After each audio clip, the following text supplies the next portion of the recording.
Hi everyone, Joy here with another video and well, this one I was not planning on doing, but about a week ago a, a video ran up in my recommendeds list and I spotted the name Jean Kim in the title. So I clicked on it and already knowing who Jean Kim was and thinking that it was another one of those debunking videos that all of the other larger YouTuber atheists tend to do. So, I mean, that's where I know him from, is having his arguments ripped into, because he can't really explain God or justify the belief in God, and his evidence is trash. But anyway, I mean, he thinks he can prove God and the Bible are real, and he just can't. But this video is not about that. I'm going to focus solely on his take on homosexuality. Now, this video, which is titled, "I was born gay so I cannot change, Dr. Jean Kim, brackets, Berkeley grad and doctorate, close brackets." Seriously, work on a snappier title, dude. It was actually published not by him personally, but by another entity on 10th of January 2016. So it's been up for a few years now, but by the content you might think that it was actually from the Stone Age. He starts by introducing the argument that he has apparently heard a lot, which is the narrative that comes from a lot of LGBT plus people that homosexuality is innate, therefore it cannot be changed. And he even puts this into the framework of his own religion, i.e. the whole God made me gay argument. So there's a reason that this narrative is quite common. It's because it's what we fucking feel and it's our truth, okay? Now, yeah, truth is something of a little bit of a subjective word, but for the people that say it, yes, it's true. I just can't understand why there are some people who still hold this misguided belief that it is a choice to be anywhere in the LGBT plus spectrum, like as is the crux of Jean Kim's argument here. He keeps saying it's a choice. He keeps saying that's true without actually giving any evidence for that. Now, look, if Genie here thinks that, well, I present to him a challenge. Why not fucking try it for a day? Just be gay for a day. And he'll soon see that it's not, in fact, a choice. It's just not possible for a straight person to be gay, just as it's impossible for a gay person to be straight. Either that, or he will discover that he's got some latent bisexuality going on in there. Either way, it's just not fair on us to call who we are a choice. We know it's not possible to change, and he keeps using that word a lot in this video, by the way. And it's look, the practice known as conversion therapy has been demonstrated not to work. So saying that it's possible to change is just a lie. Repression is not the same thing as conversion. And most people who leave conversion therapy end up psychologically scarred for life.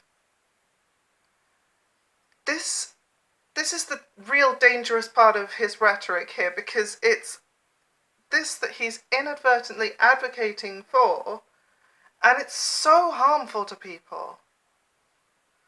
Besides which, who in their right mind would choose this kind of life? This kind of... it's great to be accepting of oneself, it really is. But before you get there, it's a lot of hard work, personally, to figure out who you are and what you like, and having this whole identity crisis thing that I have a friend who's going through that right now. No one would choose that. No one would choose to be unsure of themselves and, you know, maybe insecure and have this whole... It's really insensitive to think that and to say that. And on top of this, compounded by this, are people like the frickin' pastor here saying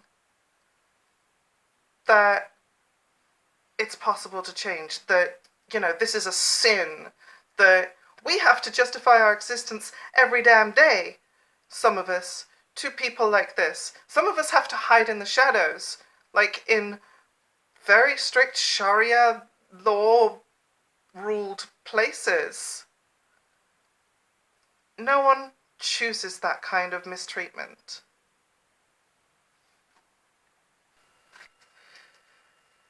But no, he doesn't want to accept that.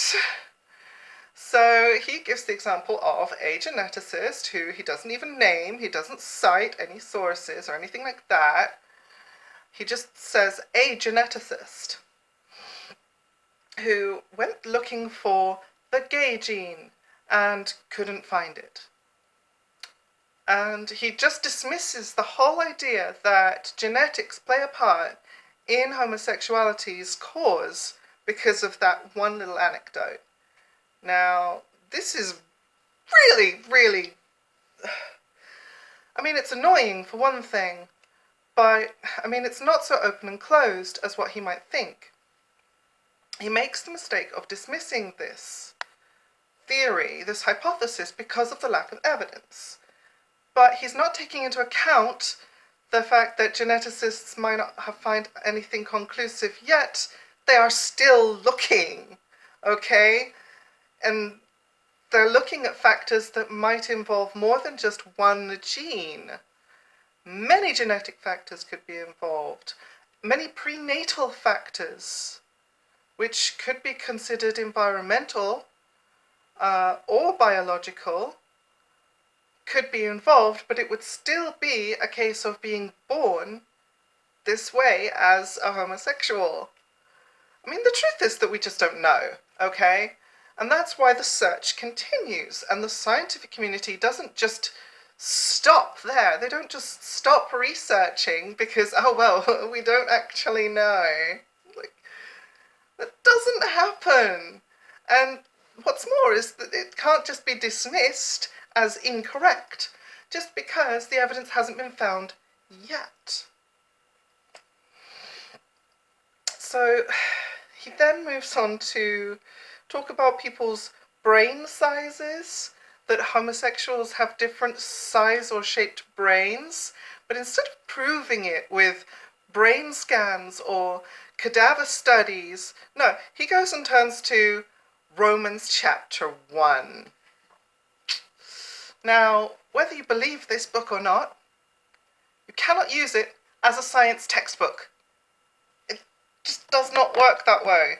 It does not have evidence in it that supports that. But anyway, the part that he goes to in Romans, and he does use the KJV, shocking, I know. Romans chapter 1, verse 26. For this cause God gave them up unto vile affections, for even their women did change the natural use into that which is against nature, and likewise also the men, leaving the natural use of the woman, burned in their lust one toward another, men with men, working that which is unseemly, and receiving in themselves that recompense of their error which was meet. And even as they did not like to retain God in their knowledge, God gave them over to a reprobate mind, to do those things which are not convenient.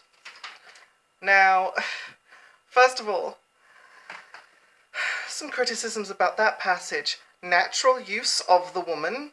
Women are not there to be used. That is fucking misogynist as hell, okay? It is a very patronizing chapter and verse. And, I mean, talk about judgy book. Now, as an aside about the whole what is natural thing, let's define natural, shall we? It's, oh, right, yeah, things that are observed in nature.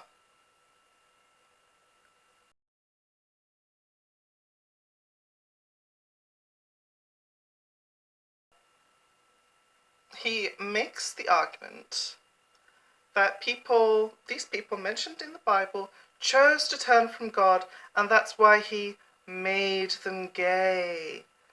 He turned them over to their reprobate mind. Okay, so was it a choice or was it God? Because that's kind of confusing the whole issue here. And I mean, it's hard to ascertain the real meanings here, buried in all of the flowery language of the KJV. But the passage does go on a little bit further to mention a list of several sins under the whole reprobate label, but never explicitly uses the word homosexuality. I mean, I don't know if it needs to, what with the whole men burning in their lust to another and blah blah blah, but it does say, being filled with all unrighteousness, fornication, wickedness, covetousness, maliciousness, full of envy, murder, debate. Debate? Why is debate in this? Deceit, malignity, whisperers, backbiters, haters of God, despiteful, proud, boasters, inventors of evil things, disobedient to parents. These are some weird fucking sins right here. Now, if you believe that those are wrong, all wrong things, then I can't exactly stop you from believing that. But you have to ask the question why those things are in there in the first place. As a hypothetical, if these people are the people who turned away from God, who made the so-called choice to turn away from God, and that's why he made them sin, in those ways, not just homosexuality, but in all those ways, well, what choice did they have beforehand? What were they doing beforehand to make God make them want to become that way? Like, it does not make sense. But then we are talking about the Bible, a lot of it doesn't make sense. The other thing I want to bring up, of course, is how the fuck do you explain the fact that some LGBT plus people are Christians and actually believe that this book has a good message? Like, I don't get it. How do you not account for that? And of course, there's the other point of how do you explain atheists and other non-Christians who are cisgender and heterosexual. Now, an annoying thing about Kimmy here is that he repeats himself a lot, which as an orator, it just sucks. He also can't find a lot of pages that he's looking for. It takes him ages to get to where he wants to go. It's like, dude, use bookmarks. I'm pretty sure they're not banned from, use by your holy book. So, then he goes back to this whole brain argument, and talks about, laughably, fallacies of logic, which, coming from him, is super fucking rich. Okay, so the argument that he makes is, instead of us being the ones with the brains of a different shape and therefore we can't change, he says that it's our choices that then affect the brain. But he says it without providing any fucking evidence. Just saying, oh, it's true, doesn't actually make it true. You have to provide evidence for these kinds of claims. Like, yeah, okay, if you are making the claim that we are saying, we being the LGBT plus community at large, that our brains are just shaped this way, we are born this way, we cannot help it. But he's claiming that that's what we claim. But anyway, if he is then claiming that that is wrong, he still has to provide evidence for that? Like, if it's our choices that are altering the shapes of our brains, well, show us the evidence for that. Show us the studies for that. Show us the fucking, anything that can prove your hypothesis over this imagined other hypothesis. Now, for what it's worth, I don't think that brain shape has anything to do with being gay. There are studies that prove that different amounts of grey matter and white matter can be seen as being linked to being transgender. But those are studies. That's cadaver studies. That's evidence. What evidence do you have, Kim?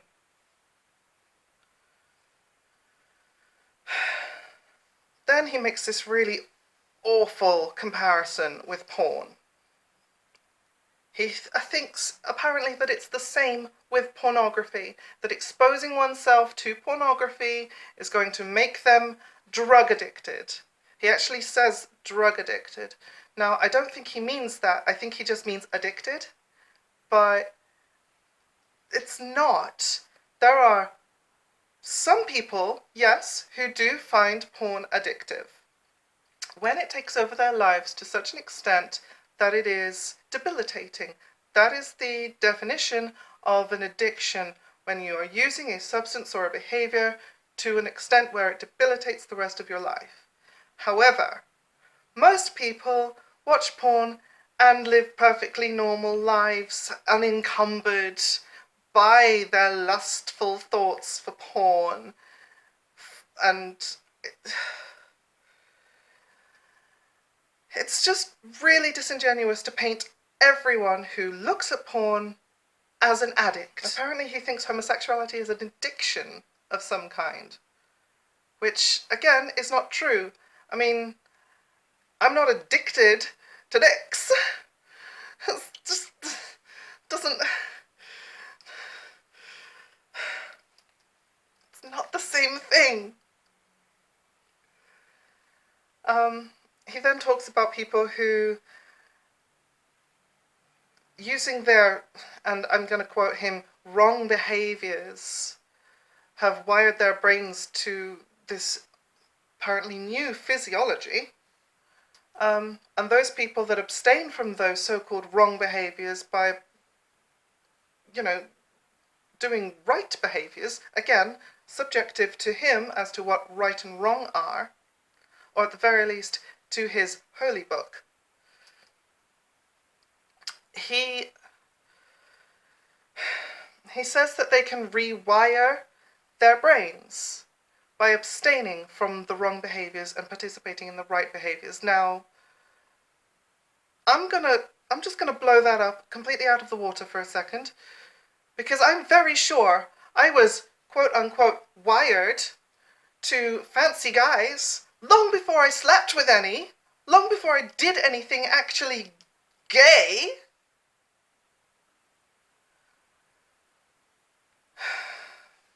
Now, for the sake of clarification, I did make another video about this in the past, but just to reiterate, I am non-binary.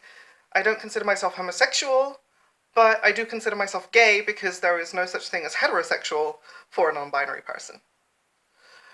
So, annoyingly, he keeps bringing up drugs as well, which has nothing to do with sexuality. And these metaphors and these comparisons that he makes are completely false, just because he thinks they are all wrong actions. Like, seriously, who are you in your book to judge? And he then goes on to another point. He concedes that it might even be true. Okay? So, for the sake of argument, he does say, well, what if people are born this way? that's when he pulls out Psalms 51:5, which, again, bookmark, easy to find. It says, "Behold, I was shapen in iniquity, and in sin did my mother conceive me." Now, the implication is there that all people are born into sin, but first of all, that passage only refers to the first person singular, I, in the writer. But even if that is true, well, this is the patronizing douche nugget argument.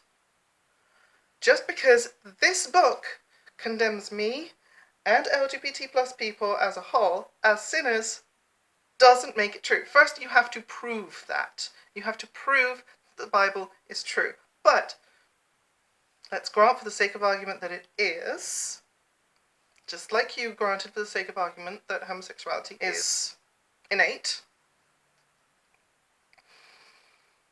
This is a classic case of God creating us sick and then commanding us well. It's that argument.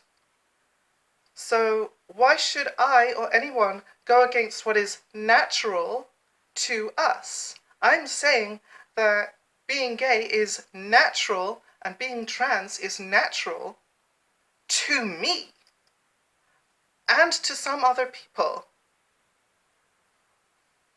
So, which is it? Natural and innate or not? I'd like to point out that he doesn't actually mention what his sin is. What might that be, Jeannie? We want to know. Inquiring minds and all that. But look, calling asexuality a sin is really fucking demeaning. It's patronizing.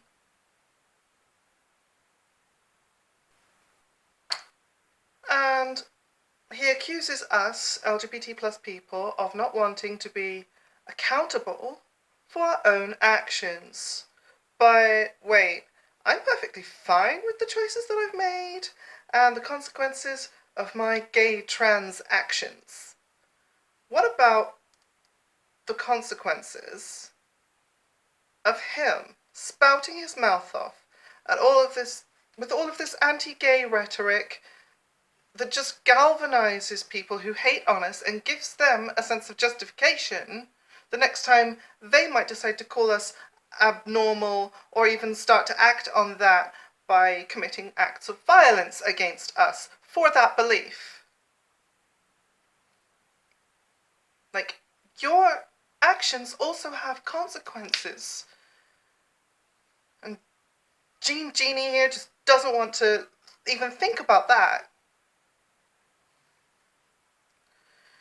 So, look, the video actually kind of ends there at the 9-ish minute mark, but there is about 5 more minutes of him just reading verses, which is really boring. But the first part of that is worth a watch, because he says that what he said was meant to bless people rather than offend. Wasn't meant to offend. Oh, well, that makes it all better then. You saying all these offensive things. But, you know, it wasn't meant to offend. I feel so fucking comforted now. Him hiding behind scripture doesn't make what he said any less offensive. Now, there are 2 really annoying parts about this video. One is the guy in the, like, there's a voice in the congregation that keeps agreeing with him, like, saying yes and amen and all of that stuff. Like he's ready to go out and start gay bashing people, which is really disquieting. Like, you're a pastor. You shouldn't be encouraging people into thinking negatively about other fucking people. And also, the most dishonest part about this whole video is that at the time of me recording this, this video has over 20,000 views, which for a video that came up posted in January 2016 is not unreasonable. But the likes and the dislikes are disabled, and there are only 16 comments showing, and they are all ones that praise the pastor. Now, I don't think I need to say what's going on here.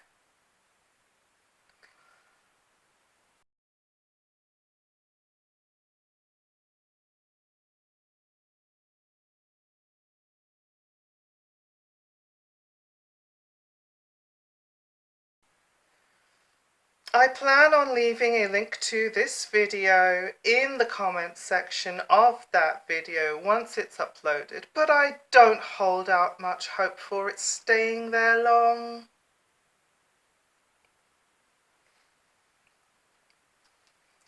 So please, if you can, make people aware of this blatant dishonesty. It's intellectually dishonest. Anyway, this video is getting a bit long and I have things to do, places to go, and, this video to edit.